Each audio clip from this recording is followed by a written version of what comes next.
બિહારીઓ દ્વારા ધૂમધામથી ઉજવવામાં આવતો છઠ પૂજા દુનિયાનો એકમાત્ર એવો મહાપર્વ છે જેમાં ડૂબતા સૂરજને પૂજા કરવામાં આવે છે. પણ આવું કેમ?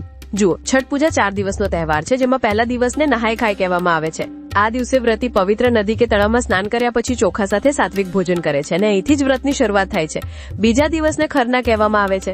આ દિવસે વ્રતીનો નિર્જળ ઉપવાસ હોય છે અને સાંજે વ્રતી ચૂલા પર ગોળની ખીર અને રોટલી બનાવે છે અને પછી સૂર્યદેવની પૂજા કર્યા પછી તેને ખાવામાં આવે છે અને આ ખાધા પછી અન્ન અને પાણીનો સંપૂર્ણ ત્યાગ કરી દેવામાં આવે છે.